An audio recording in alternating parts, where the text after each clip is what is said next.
Hello, Bitcoiners. On day one, I will fire Gary Gensler. I will appoint a new SEC chairman who believes America should build the future, not block the future. Upon taking office, I will immediately appoint a Bitcoin and crypto presidential advisory council. Their task will be to design transparent regulatory guidance for the benefit of the entire industry. As part of our effort to provide regulatory clarity, we will create a framework to enable the safe and responsible expansion of stable coins. It will be the policy of my administration, United States of America, to keep 100% of all the Bitcoin the U.S. government currently holds or acquires. Bitcoin is going to the moon, as we say, it's going to the moon. I want America to be the nation that leads the way, and that's what's going to happen. दोस्तों आज का ये जो दिन है ये actual में ऐतिहासिक है, क्योंकि आज जो जीत हुई है ये एक नॉर्मल जीत नहीं है। मतलब आप ये सोचिए, हम लोग इंडिया में बैठे हुए हैं या हम लोग अपनी किसी अदर एशियन कंट्री में हैं और हम लोग यूएस की जीत से क्यों इतना इम्पैक्ट खा रहे हैं, क्यों हम लोग उसको रिजल्ट को बार बार सर्च कर रहे थे, क्यों हम लोग ये चाहते थे कि कोई ऐसा व्यक्ति जीते जो क्रिप्टो को लेकर बुलिश हो, क्रिप्टो को लेकर पॉजिटिव हो। तो इन सब के बीच में हम लोग तलाशते हैं कोई एक ऐसा व्यक्ति जो हमारी बात एक इंटरनेशनल प्लेटफॉर्म पर, एक इंटरनेशनल ग्लोबल प्लेटफॉर्म पर रख सके, जहां पर जो हमारी ज़रूरत है, जो हमारी नीड है, उनको सबके सामने रख सके। तो उसमें अमेरिका एक काफ़ी ज़्यादा लीडिंग कंट्री बनता है और उसमें ख़ास बात ये कि यहाँ के जो यूएस के प्रेसिडेंट हैं वो जब क्रिप्टो के प्रो हो जाएं तो इससे बड़ी कोई बात हो ही नहीं सकती। और इसी वजह से हम सब लोग आज सुबह से ही तलाश कर रहे थे कि क्रिप्टो में क्या, ये यूएस में क्या होने वाला है, यूएस के इलेक्शन। शायद इससे पहले बहुत सारे लोगों ने इंटरेस्ट नहीं लिया हो, लेकिन आज का जो इलेक्शन था उसमें लोग इंटरेस्ट ले रहे थे। मैं ये देख रहा था कि मतलब बहुत सारे लोग उसको चाहते थे कि डोनाल्ड ट्रंप जीते, और डोनाल्ड ट्रंप जीतने के पीछे रीज़न सिर्फ यही है कि क्रिप्टो के बारे में उनका जो पॉजिटिव नज़रिया है, जो अब तक उन्होंने अपनी कैंपेन में सारी बातें रखी। और दूसरी इंपॉर्टेंट बात ये निकल कर आती है, जो उनके साथ जो इलॉन मस्क नाम का नाम जुड़ा हुआ है। इलॉन मस्क ने भी, आप यकीन मानिए कि डोनाल्ड ट्रंप तो एक पिलर है, दूसरा जो पिलर है वो इलॉन मस्क है, क्योंकि इलॉन मस्क ने भी अपने फ़ायदे या किसी फ़ायदे या कम्युनिटी के नज़रिए से भी उन्होंने अपनी ईडी चोटी का जोर लगाकर डोनाल्ड ट्रंप को आज जीत तक पहुंचा ही दिया, उसके दरवाजे पर जाके खड़ा कर दिया कि हाँ अब डोनाल्ड ट्रंप विनर हो चुके हैं। तो आने वाले समय में काफ़ी ज़्यादा ऐसी चीज़ें हम लोगों को देखने को मिलेंगी, काफ़ी सारे प्रोजेक्ट देखने को मिलेंगे, काफ़ी सारी ऐसी नई नई इनोवेटिव चीज़ें देखने को मिलेंगी जो क्रिप्टो में अब तक कहीं लोग सोचते तो थे, बट पॉसिबल करना, एग्जीक्यूट करना इतना पॉसिबल नहीं होता था। और एक बहुत बड़ी ऐसा सिस्टम जो आने वाले समय में हम लोग का इंतज़ार कर रहा है, हम लोग के सामने आने वाले को देखने को मिलेगा, क्योंकि यहाँ पर दो ऐसे दिमाग चलने वाले हैं जो फ्यूचरिस्टिक हैं और क्रिप्टो को लेकर काफ़ी ज़्यादा पॉजिटिव हैं, जिसमें डोनाल्ड ट्रंप और अपने इलॉन मस्क हैं। खैर, आज हम लोग बात करने वाले हैं इन सब के बीच में कौन से ऐसे प्रोजेक्ट हैं जो बचे हैं, क्योंकि आज की तारीख में आप देख रहे हैं लगभग अच्छे खासे प्रोजेक्ट 90 डिग्री पर शूट हो रहे हैं। लेकिन यहाँ पर हैरान परेशान घबराना नहीं है, क्योंकि यहाँ पर हम कुछ लिस्ट लेकर आए हैं। खास बात ये, और दूसरी बात कि आपको एंट्री कब और कैसे करना है उसके बारे में थोड़ा सा डिस्कशन करेंगे। तो शुरुआत करते हैं इन सब चीज़ों के बारे में। तब तक वीडियो को आप लोग लाइक कर लीजिए, चैनल को सब्सक्राइब नहीं किया तो सब्सक्राइब कीजिए। शुरुआत करते हैं वीडियो की। तो दोस्तों, जैसे कि आप देख रहे हैं मार्केट का ट्रेंड काफ़ी पॉजिटिव चल रहा है, काफ़ी बुलिश चल रहा है। लोग बुल रन की बात कर रहे हैं, लोग एक्साइटेड हैं, लोग क्रिप्टो में तलाश रहे हैं कि कौन कौन सा मोमेंट पकड़ लिया जाए, कौन कौन से अचीव कर लिया जाए, जो कॉइन्स हैं जो अपने पोर्टफोलियो में ऐड करना है, उन सब के बारे में तलाशना शुरू कर रहे हैं। तो यहाँ पर अभी हम लोग कुछ कॉइन्स के बारे में पहले डिस्कशन करेंगे, उसके बाद कैसे एंट्री लेनी, क्या करना है, कितने समय वेट करना है, वो सब भी डिस्कशन करेंगे। तो सबसे पहले यहाँ पर लिस्ट में हमने रखा है, इसका नाम है ICP, इंटरनेट कंप्यूटर। क्यों इतना पुराना प्रोजेक्ट, अभी हाल फिलहाल में हमने इसकी थोड़ी सी बुराई भी किया था, लेकिन अब वापस से क्यों सजेस्ट कर रहा हूँ। दरअसल यहाँ पर अभी इसका प्राइस अगर देखिए $60 है, और ख़ास बात यह है इसकी सप्लाई 525 मिलियन है, और सर्कुलेटिंग सप्लाई 473 मिलियन मार्केट में सर्कुलेशन है, और मार्केट कैप 3 बिलियन के आसपास है। तो इन सब का जब कैलकुलेशन देखा जाए तो इसका मतलब ये निकल कर आता है कि यहाँ से ये आराम से 3x की पोटेंशियल लगता है, तब जब अल्ट सीज़न देखने को मिलेगा। नेक्स्ट प्रोजेक्ट की बात किया जाए तो वो है मंत्रा को मैं कई बार देख चुका हूँ। बाइनेंस के जितने भी इवेंट होते हैं वो अक्सर यहाँ पर देखने को मिलता है।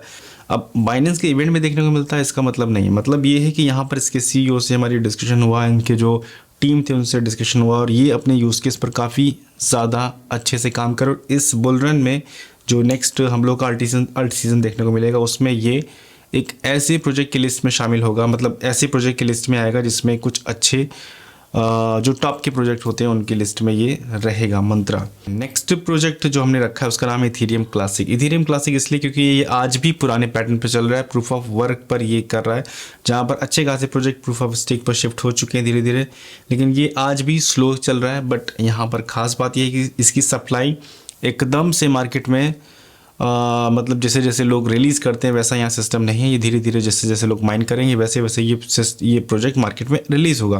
तो इसी वजह से जब इसकी डिमांड बढ़ती है, जब इसके माइनर्स बढ़ती है, जब इसके माइनर्स शिफ्ट होते हैं इसकी तरफ, तो इसका प्राइस बहुत अच्छा देखने को मिलता है। यानी एक बार जब ये रैली पकड़ता है, मतलब एक बार जब ट्रेंड में आता है तो फिर रुकता नहीं है, लगातार कंटिन्यू ट्रेंड में आता है।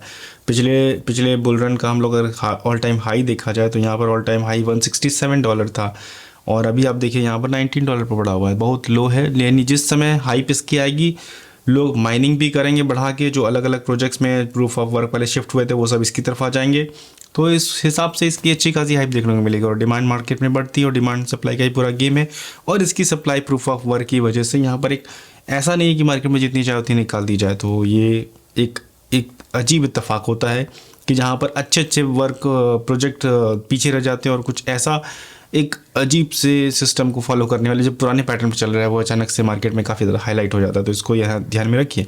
नेक्स्ट टॉन कॉइन भी अपने यूज़ केस को लेकर ही हिट हो रहा है। हालांकि इसकी सप्लाई मार्केट में आप देखें 2.5 बिलियन मार्केट में सर्कुलेशन में इस समय हो चुकी है। 5 बिलियन मार्केट में सर्कुलेशन होना है, 50% ऑलमोस्ट सर्कुलेट हो चुकी है। 12 बिलियन की मार्केट कैप लेकर बैठा है, और 12वीं की रैंक पर भी है, मतलब एक सब टॉप की पोजीशन में बैठा है। टॉप 10 के आसपास रहने वाला प्रोजेक्ट हो चुका है। आज की तारीख में थोड़ा सा डाउन मिल रहा है, तो इसको अपनी पोर्टफोलियो में ज़रूर ऐड कीजिए। नेक्स्ट प्रोजेक्ट अगर हम देखा जाए वर्ल्ड कॉइन, हालांकि वर्ल्ड कॉइन का जो यूज़ केस है वो मुझे बिल्कुल पसंद नहीं है, बट यहाँ से ये 20x की पूरी चांसेस रखता है। मतलब इसका यूज़ केस हमने पिछली वीडियोस में डिस्कशन किए हैं, पिछले जब ये लॉन्च हुआ था। इनका यूज़ केस है लोगों की प्राइवेसी को कैप्चर करना, और उसके बाद उसके द्वारा लोगों की चीज़ों को अनलॉक करना। जैसे एक हमारा फ़ोन हमारी फेस को रिकग्नाइज़ करता है और हमारी चीज़ों को अनलॉक करके देता है, उसी तरीके से इनका थीम ये है कि हम आपकी प्राइवेसी को अपने पास सेफ रखेंगे, और ब्लॉकचेन वर्ल्ड में जब आप एंटर करेंगे तो हमारी प्राइवेसी की हेल्प से आप एंटर कर सकते हैं।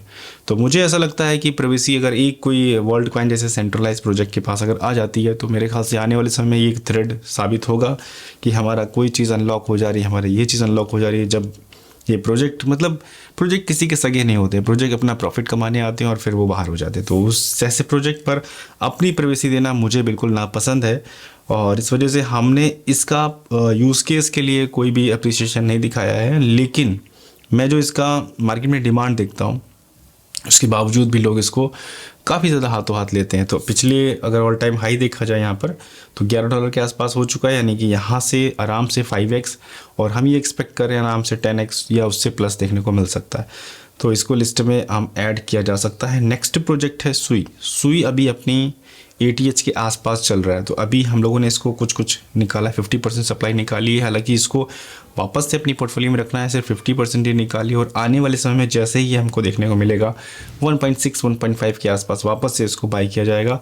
और कुछ जो ज़्यादा अच्छा ट्रेंड देखने को जब मिलेगा, यानी कि और अच्छा जब बुल रन देखने को मिलेगा, उस समय इसको सेल किया जाएगा, मतलब इसको छोड़ना नहीं है। नेक्स्ट प्रोजेक्ट है कैटिज़न इसलिए क्योंकि ये एक ऐसा प्रोजेक्ट है, वहाँ पर जब इवेंट में मैंने देखा तब मतलब शुरुआत तो हम लोग को इससे पता चली कि ये एक टैप टू अर्न का प्रोजेक्ट है और टैप करने आया है और लोगों को बेवकूफ़ बनाने आया। लेकिन नहीं, ये एक ऐसा गेमिंग प्रोजेक्ट है जो टैप टू अर्न की तरफ एक्सीडेंटली आया।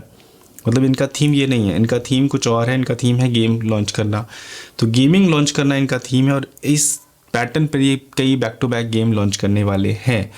तो अब यहाँ पर जब ये गेम लॉन्च करेंगे उसके इकोसिस्टम इनका टोकन भी यूज़ होगा, तो उस समय इसका प्राइस जो अभी दिख रहा है एकदम साइड वे में पड़ा हुआ है, लेकिन यहाँ पर जब इसका यूज़ केस नज़र आएगा तो यहाँ पर अच्छा देखने को मिल सकता है। इसीलिए यहाँ पर इन्होंने टोकन में भी जब लोगों को गिव अवे दिया, जो लोगों को रिवॉर्ड दिया, तो इस वजह से ऐसा उनका बोलना था, इस वजह से हमने इतना कम दिया कि लोग उसको डंप ना कर दें, लोग हमारा प्रोजेक्ट ख़राब ना कर दें। ये काफ़ी एम्बिशियस है अपने प्रोजेक्ट को लेकर, ऐसा इनका बोलना था।